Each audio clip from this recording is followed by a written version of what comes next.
So first of all, it's great to be here. I'm so excited to see where this conversation is going to take us.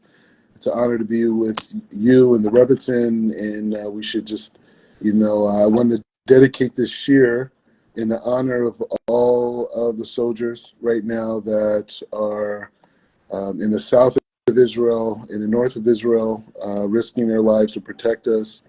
And I also want to dedicate the shir to all the families that have soldiers that are out risking their lives for us. And most importantly, I want to dedicate this year to all of the fallen soldiers who we have lost in this process of defending ourselves. Beautiful. Amen. With that being said, we started an amazing discussion. I'll throw a point out, and then we can all build off of it. So the Midrashim teach us that 2,000 years before the world was created, Hashem created 7 energy influences that would later, as when creation comes into about, that those energy influences will become manifest. So one of these 7 things, this is in Midrash Rabbah, Bereshit, one of the first element that was created by Hashem was the Torah. Right? This is 2,000 before Bereshit bara Elohim et Hashemayim va'aretz. Before that was said, 2,000 years before that, Hashem says, let there be there should be a Torah that the world is designed through. So it's an important point of entry because the Torah itself is everything that we see around us. Like the perfection of the world, that everything that we see is the Torah, is the way that Hashem designed the physical reality that we're living in. And Hashem gave us, books, scriptures, pasukim, to be able to understand this world that we live in, right? So as we want to understand the world that we live in, as we want to understand life, we want to have in mind that everything that we're experiencing is a part of a master plan, and we have the physical Torah that allows us to entry into this master plan and to understand it and to participate it in a way that pleases, God, Hashem. And so I want to set that as just like a premise to go into. With that being said, a lot of us, unfortunately, we look at the CNN, we look at Fox News, we look at all these different media outlets to understand what's going on. And it's not, random that the pasukim that we're learning right now, right, all the way from the 7th of October when, it was basically a Bereshit, when a whole new world was created because of the atrocity we experienced, all the way to now, where we're trying to understand Yaakov, we're trying to understand Asaph, we're trying to understand Edom, right, which is the nation of America, which, was Greek and Rome and now America. And then we're trying to understand Ishmael, right, which is now the modern day Muslims. So we're trying to see what everything's going on. Traditionally, we look at the news, we look at the media to educate us on what's going on. Over here, we're saying something different, which is saying, no, we should look into the Torah to understand what's going on. We should look into the Torah to understand what we're dealing with. And we should look into the Torah for solutions. And so that's kind of like how I want to start this conversation, is saying that, no, the Torah itself is there educating us on what the world is around us. And if we want to have clear understanding and a process to solutions, we have to use the definitions given to us by the Torah. When I was in yeshiva, our rabbis would emphasize the importance and the beauty of the question and eventually getting to the teretz, getting to the answer, but just to appreciate the question. And I appreciate, those questions that you're making or you're bringing. I would say, like for example, Vayeshev, Parsha Vayeshev, like this idea of Yaakov settling in a land, right? He comes and he settles into Eretz Israel. And so you could say that this Parsha is kind of reminding us, this Parsha is reminding us of this idea of the Aliyah process, right? We're living in Chutz La'aretz, we're toiling, we're doing what we can, we travel, we try to find shidduchim, whatever, we have this thing, and we get married, right? And we live in the land, and we realize that, no matter how hard we work in Chutz La'aretz, we're never going to be paid. We're never going to be treated justly. And so we get this inspiration and says, hey, you know what? Let's go back. Let's go to our homeland. Let's go to Eretz Israel. So the Torah knew that there was going to be a dilemma with the Jews. He knew that throughout the ages, we were going to have the dilemma of staying in Chutz La'aretz versus coming back to Eretz Israel and living. There's going to be a dilemma. And when we come to that place, we need to realize the conditions in which we're dealing with, right? Which is now we come and settle in this land. We want to relax. We've been through all this craziness in Chutz La'aretz. And so now we're trying to settle in a land. We're trying to relax. We're trying to live, as I said, live our best life. And all of a sudden we're hit with challenges. What is one of the challenges that we're dealt with? Is that we're surrounded by other ideologies that are foreign to ours. And as we live in that land and as we become comfortable, what happens? That there's a force, there's this dynamic of taking or attacking us. And we learn in the story of Dinah, where actually our daughter, a Jewish woman, was kidnapped. And she was taken advantage of, to say in a nice way. She was taken advantage of. This is exactly what we're dealing with today. When the enemy wants to attack us, they take the most prized possession, which is the Jewish woman. And not only that, they use the Jewish woman to now try to create a new ideology, right? To create a new rule, a new way of interacting. And so what happens? The Jewish people, we're in a dilemma. Some of us say, you know what? Let's go in and attack, and let's claim our pride. Let's not let ourselves be abused. Let's not let ourselves be hurt by people who have adverse ideas that basically want to engage with us just to kind of take over our ideology. Or should we settle, and be peaceful and integrate, right? And you see that same dilemma here happening in Eretz Israel. Right now, there's a faction of us that sit back and say, hey, you know what? Let's go to war. Let's remove Hamas completely. And then there's some of our brothers that are asking for a ceasefire. They're saying, let's assimilate. Let's connect. Let's be one. So we have to take just that moment and say, how could it be that written in this book, Jacob, who embodies all the Jews of that time and all the Jews that ever will be created, like Moshe Rabbeinu did, that dynamic, how can we be living that right now, today in 2023? And not only that, how could it be that the personalities within the Jewish people are exactly the same? If we take Back to the Future, right? We jump in one of those future mobiles and we go back to the future, and we sat with Rashi 1,000 years ago. Rashi says in the beginning of Bereshit that the world is going to come to us and they're going to say, you guys stole this land, that this land is not yours. This is 1,000 years ago.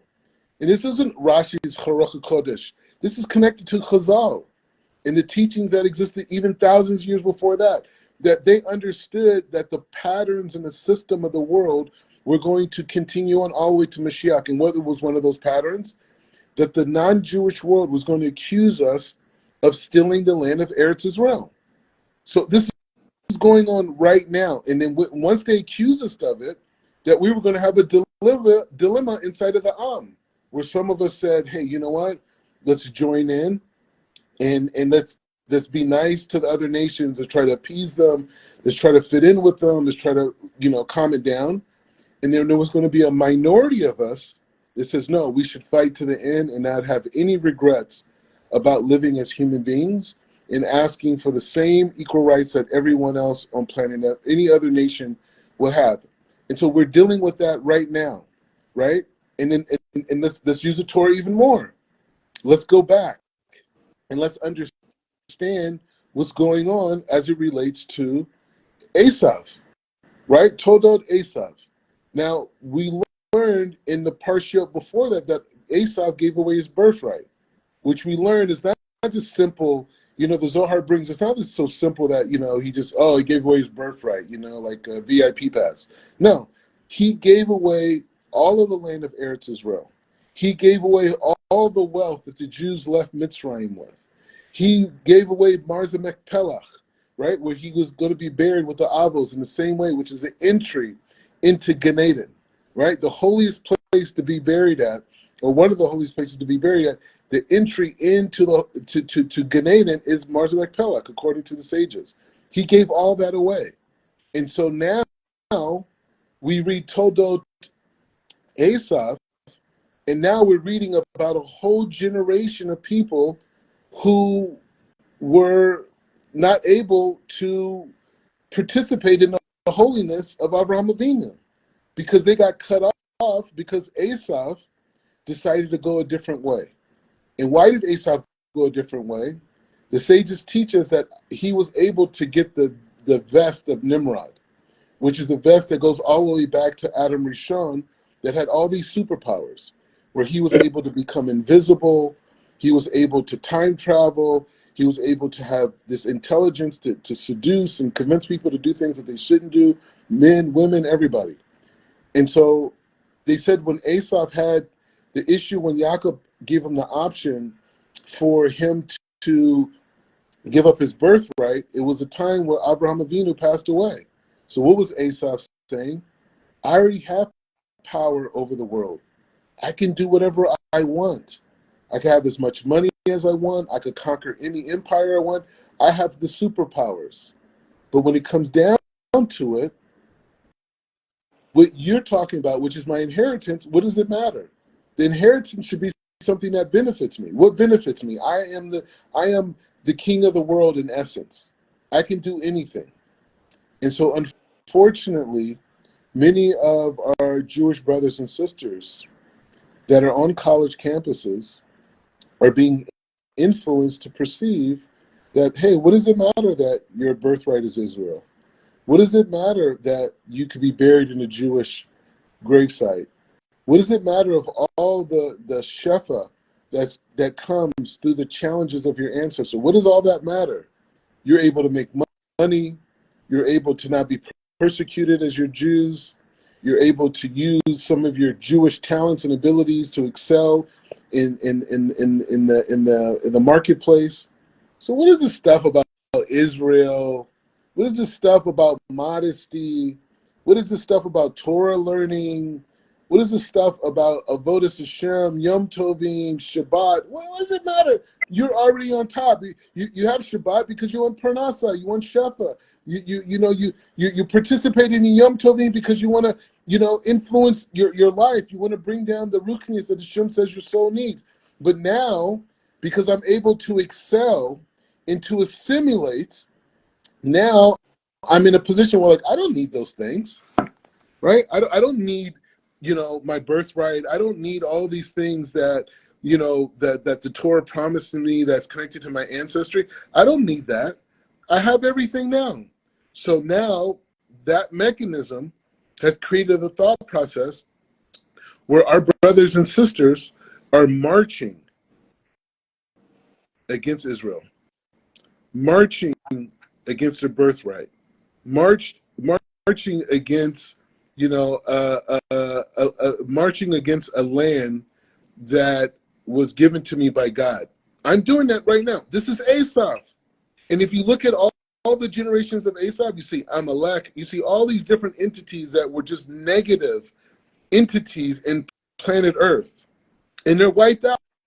They're not a part of the Sugya, right? They're not a part of anything. And this is what many of our Jewish brothers and sisters are going through and are experiencing is the byproduct of Esav culture, and this is a segue into Hanukkah, right?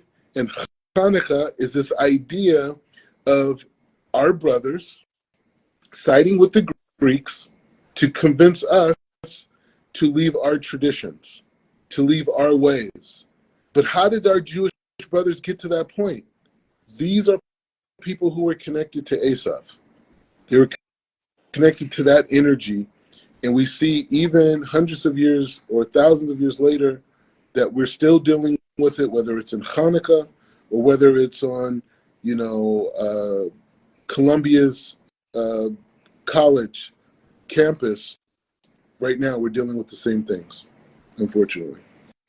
When there is a situation, if there's a challenge, you have to really look at the core essence of what is happening spiritually to get to the core essence of the issue at hand. And we can look, as the rabbi said, back in time into our first case scenario when Adam and Chava had the issue with the temptation of the snake representing everything anti-God.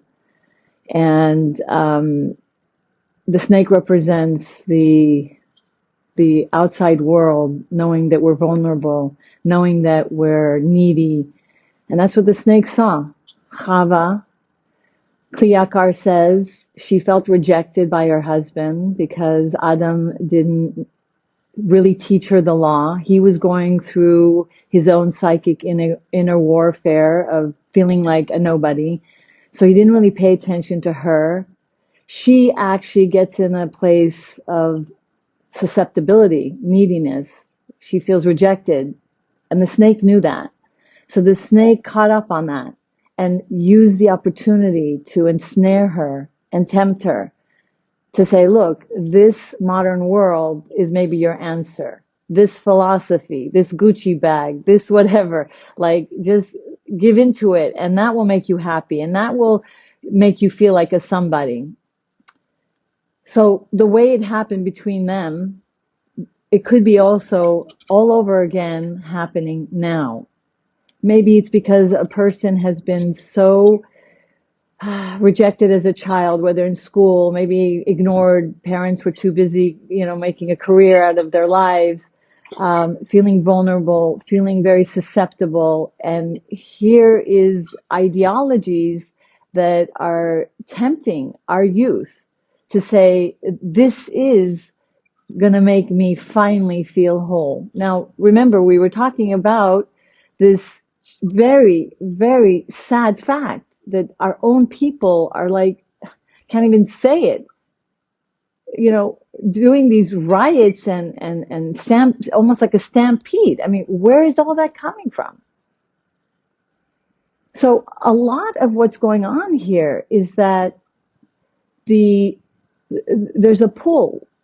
There's either God consciousness and your mind is so filled up with Hashem and His Torah and His gift to you to have emunah and to have faith and to have trust in God's plan. And then there's the self-consciousness that I'm not good enough. I need to feel good about myself. I have to constantly be like battling this God consciousness and feeling the power of divine providence, the ability to, be at peace with the process as the redemption unfolds.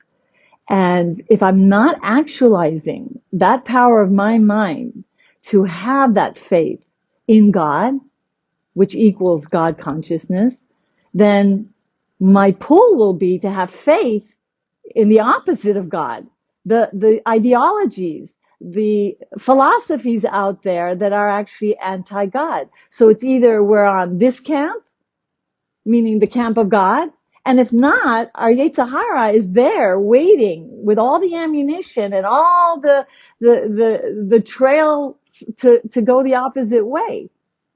And so we see self-consciousness is a form of lack of modesty. When you're constantly subsumed by self, then you're constantly then susceptible to some outer force out there in the world to make you feel like a somebody. Sometimes it's drugs. Sometimes it's escapism. Sometimes into all kinds of, the free life, so that you can satisfy that inner Avengers, challenge that we have within ourselves. We see that that happened back in time with Og, when he was actually at the feasting of Yitzchak's incredible feast, whether it was his bar mitzvah, whether it was when he was being weaned. There's many different, reasons that the sages say, but the core issue that was happening back then, Og was actually celebrating the might of the hand. Oh, look at this, this Yitzchak. I can kill him in an instant. Like, who is this little nobody? Look, I'm a giant. I'm so strong. Who needs God, And that was think about yourself, your power, your success. And if somebody doesn't have that feeling because they didn't get it as a child, they don't have that self-love, they don't have that capacity to look at themselves and say, my whole goal in life is to actually become modest and to stop having this self-obsession and neediness of self-worth and be driven then to go directions in a way that's the actually opposite of getting rid of my ego and my neediness for being felt as a somebody. To humble oneself and say, I don't know the answer. Hashem is the one. And so we're taught that Rabbi Ginsburg actually in his beautiful book teaches us that the more we fill our mind with God consciousness, the more our ego, the less neediness we have to, fill in the gaps of our aching soul. And so then we have more freedom to then make the right choices, see the enemy for who they really are, have faith not in all these, fake gods and fake ideologies, and then have more of the commitment to believe in what's really going to bring the redemption and the solution to this issue at hand.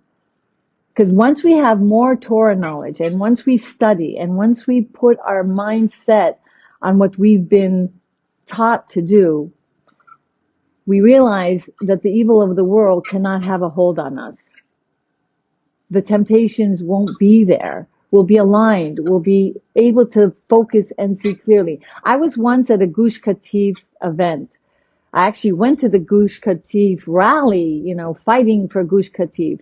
And I just couldn't believe, like, everyone knows you don't cut off your right arm, giving land up is like actually cutting a part of yourself and your security and everything about the protection of the people. Like, I couldn't wrap my head around how the politicians, how anyone could just believe in the lies that by giving this, there's going to be peace. When every time we've done whatever we have done to try to make peace, and we're back at square one and worse off. So here I was hearing Rabbi Jacobson saying, again, the inner essence core of how this happens. And he explained that we have the ability to have emunah, faith in God. If we're not actualizing it, when we're not praying, we're not learning, and we're not developing this outer transcendent power of ours to have faith in something that rationally it's not about rationality. It's about developing the core essence of our soul powers to be able to really connect to God. When we're not developing that, then our mind develops a faith in something absurd, in something contrary to godliness. And all the fake ideologies then creep in. And then we end up in a situation where our own people are marching against themselves. It's about the lack of developing these spiritual muscles, I call them. The innate potential of our soul to be able to align ourselves with God consciousness instead of feeling so needy because of our self consciousness that we end up taking measures that are actually detrimental and dangerous for our safety, mind, body, and soul. Very powerful sentiments. Toby Singer is a tremendous person. I consider him a friend. When me and my wife got married, he was one of the speakers at one of our Shiva Brakot. He's a great guy. We spend many Shabbosim holidays. We have a lot of friends in common. But I would say, like, in terms of your point, and I think, it's something that's very inherent to Gerim. People who come into Judaism and connect to Avraham Avinu, they connect to the Avos, they connect to Moshe Rabbeinu, they connect the whole process of showing courage, the whole process of going against the reality that you're in, right? Which could be considered like the 70 nations of your life, right? And being able to go against those 70 precepts of false ideologies to be able to get to the truth. And so I think it's definitely an inherent part of the Gerim, and I definitely relate to that.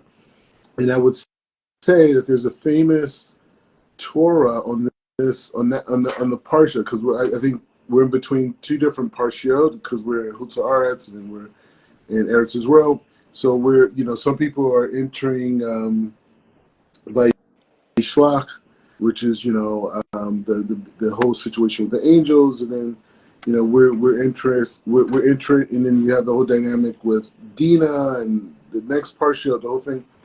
But I would say that there's a famous Rav Kook, and Rav Kook, who's a huge Gedolim here in Eretz Israel, and he passed away years ago.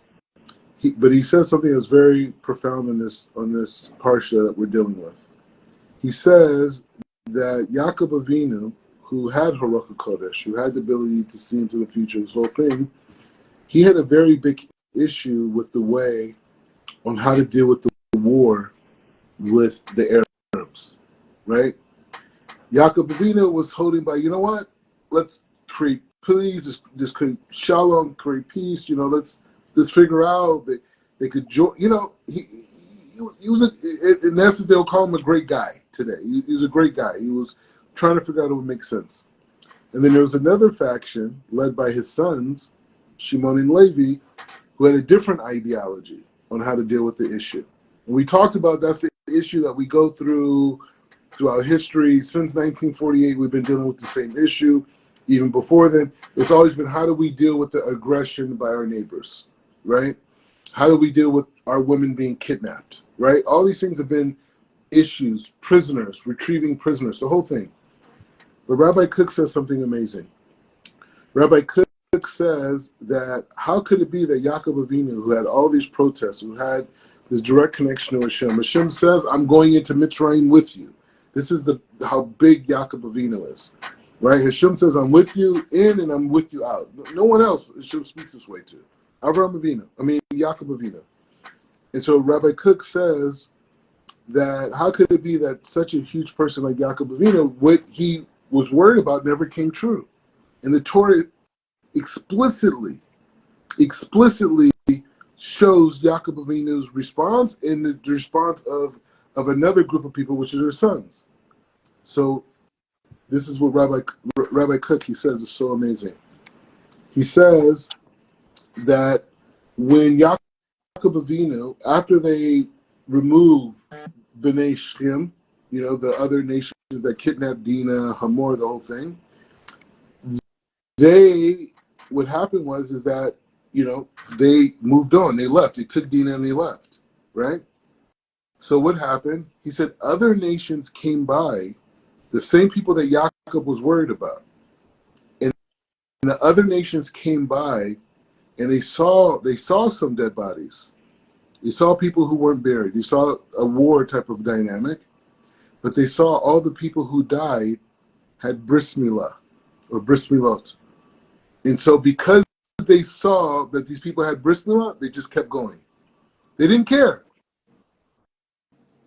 They had no issue because they thought these these people were, those are the people of Shem. These are the people of Avraham Avinu. These are Yaakov, this whole thing. And somehow something happened, they died. None of our concern, they kept going. So all the concerns that Yaakov Avinu had never manifested. And the position that Shimon and Levi had became eternal. So we could look at that today as this dilemma of, if we act too aggressively, if we upset the United States, or Adam, in essence, if we accept them, if we do this, we may get rejected. They may kick us out of the United Nations. They may, take away some of this or whatever. And we're dealing with that dilemma. But the Torah tells us specifically, when it comes to dealing with issues of Eretz Israel, meaning that when it comes to dealing with the issues of the people, and it has the issue of Bnei Yaakov and Bat Yaakov, when it comes to those issues, that Hashem will create the scenario in such a way that we won't be touched. And even if our greatest Chachamim of the generation, because that's what Yaakov was, who have a humongous heart, that's looking for the betterment of the klal, even their ideas and their understandings won't supersede us protecting ourselves by any means necessary, right? And so this idea is the fabric of the dilemma, and it's also the fabric of the strength, because Shimon and Levi, God gave them access to deal with Dinah being kidnapped and sent into almost like a Gaza. God created that scenario, and nothing happened.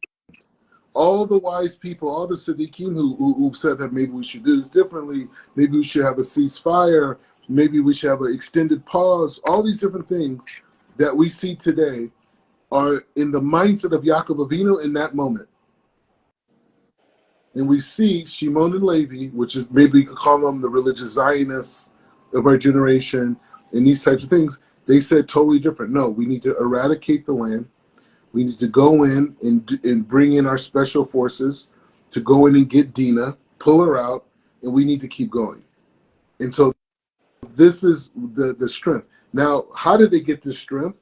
Avraham Avinu and Sarah Menu stood against the whole world. Nobody agreed with them. They were holding on a completely way of thinking than anyone else. I tell a story all the time that when I came back to LA between this is 2016, I came to LA for a very short period of time, and I was there, and I remember coming back from yeshiva, and I was like on fire. I had my black hat, I had my tzitzit, black and white, the whole thing. And so I was in LA, and I was at a gas station. And it was like all these different people, a lot of African Americans, a lot of black people, Hispanic, different people like this at this particular gas station. And everyone's looking at me with this hat on and these strings on the side of my thing. I don't even know if they even connected it to Judaism. But they saw me and they were just like, wait, what's going on? Who's this guy? Like, what's going on? But I made an effort to give tzedakah to all the homeless people that were there at this gas station. I went around, gave everyone money, whatever, blah, blah. Everyone's looking at me, right? So I left, gave tzedakah, but I was able to go back to a Jewish community, to the Pico Robertson community, and get something to eat. So I left a place where everyone's looking at me like, who is this guy? And I went to a place where everyone was like, oh, okay, you're like us, right? Avraham Avinu and Sarah Menu never had that. They lived in a reality where there was no Jewish community to run with once they did a Kiddush Hashem, right? They lived in that reality. So over here at Yaakov, we're looking at Bnei Israel, and we're looking at the challenges that they're dealing with nowhere else to go. But this is part of the strength. And even here in Eretz Israel right now, some people, the war happened, some people went back to America. Some people went back to Britain. I know these people. I talked to them. I didn't try to stop them from leaving. I said, if you want. Now, many of those people that left have a tougher time dealing with anti-Semitism, dealing with danger, dealing with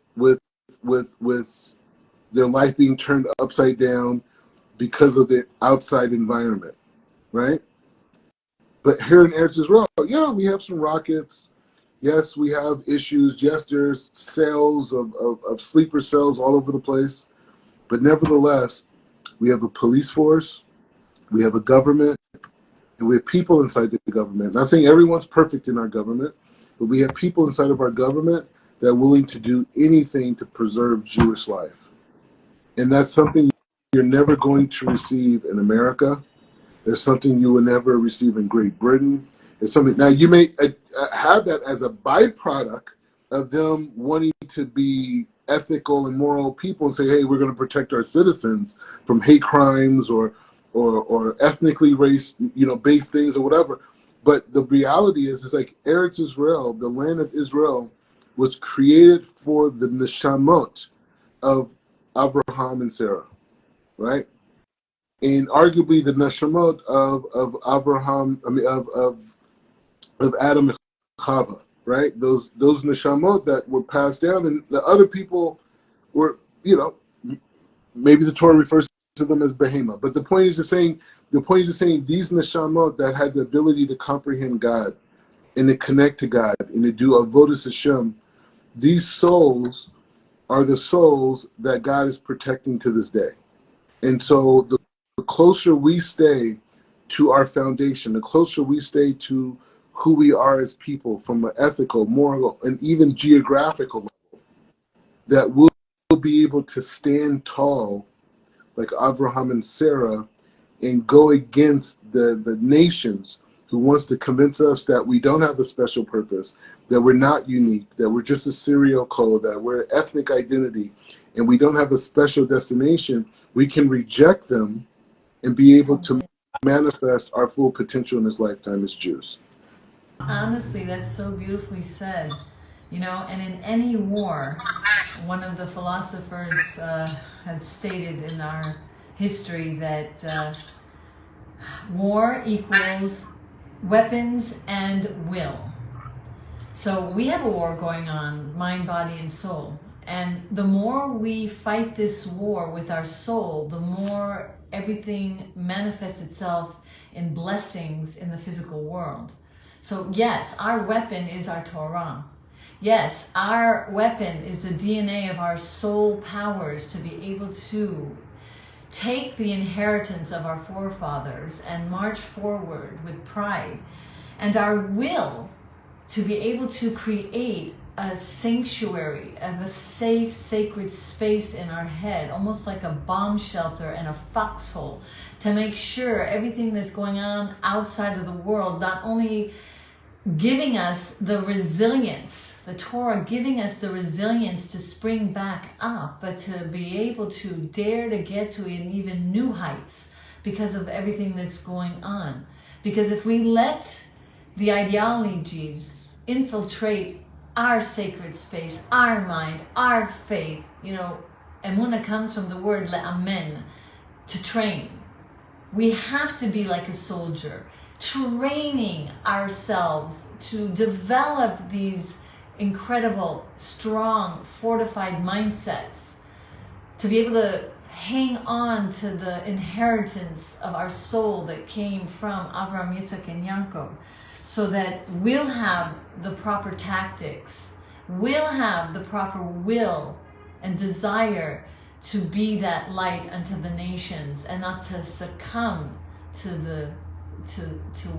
their war of trying to hijack us.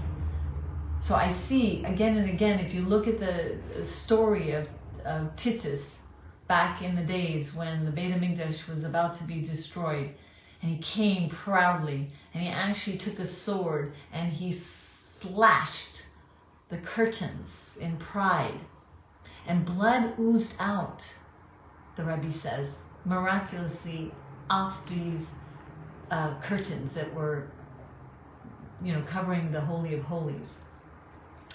That blood oozing out, why would God make such a gory miracle? Like, what was this message? So the Rebbe actually says that the blood represents your life force. And they were trying to kill our life force. The Rebbe actually says that this blood that was oozing out represents how we have lost our blood life force. That had we learned more Torah, had that Torah learning caused more Avas Yisrael, then just like a healthy bud keeps one's immune system up and healthy, we need to keep up our psychological, our emotional, and our spiritual immune system up so that the virus of the world will not plague us. So the blood spilling out represents our life force. And that we have to try our best to understand, da ma limala mimcha, know that what's down here, up there, is coming from us. So that when we fortify ourselves in this way, when we safeguard our mindsets and keep strong, and the only real way is to nourish our soul by our prayers, our meditations, our learning Torah, then our lifeline blood is healthy. And so then the evil of the world cannot come in like a virus and attack us and make us sick. This is a must. We have to learn from our past. We have to learn where we were weakened by all these outer forces and where can we strengthen ourselves with this remedy, I call, that we need so desperately, because what we do down here has an effect in the heavens above and changes all kinds of decrees. And, I have to mention here, a lot of people think that, they're kind of judging God unfavorably, as if God is punishing us.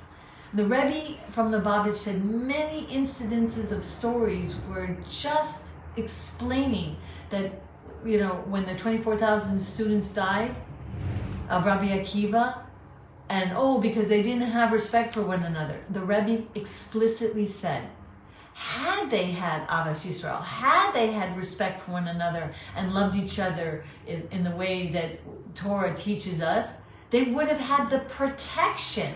Their blood would have been healthy. So then they physically as well, so that so that they wouldn't have been attacked by the physical plague, because the spirit, as much as we may think has nothing connected to our body or our safety in Eretz Yisrael, the things that we do spiritually affects our physical. And many other places where the Rebbe said, it's not a punishment, it's a consequence of a sort, because you're not doing the things, spiritually speaking, to protect yourself from the enemies or from disease or from whatever it is that could be weakening us and weakening our powers. So I feel like, hopefully, please God, we will dare to be not only resilient and reach the place where we could spring back up and learn lessons, but really reach new heights. And because of the situation, almost like a pressing of our soul, like squeezing out these soul powers to reach new heights in everything that we can do to win this war.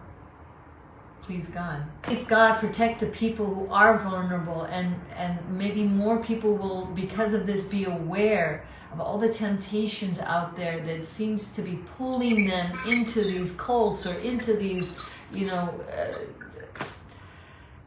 missionaries, and hopefully a rebirth of will to realign themselves with the truth and with their God. So again, I want to thank you. I want to thank Naomi, everyone, the Rebbetzin, everyone that helped put this together. And God willing, we'll have more discussions in the future. God willing, and we can really work, because this is a process, to utilize platforms like what we're doing and other platforms to really push the population to let go of CNN, to let go of Fox News, to let go of Al Jazeera, all these different mediums, and then start looking inside of the Torah as Jews, and look inside of this Torah and to be able to say, like, hey, why is it that the same nations that are fighting today are fighting in thousands of years ago. And if that's the case, what can we learn from that? If that's the case, what solutions can we create from that? Because I think you asked a question earlier today, or earlier in the Zoom or Facebook or Instagram Live, that you said, how can we be a light to the nations? And that answer to being a light to the nations is saying, like, hey, we have to do things differently than what the nations do. And in closing, what that is saying that we have to trust our Torah.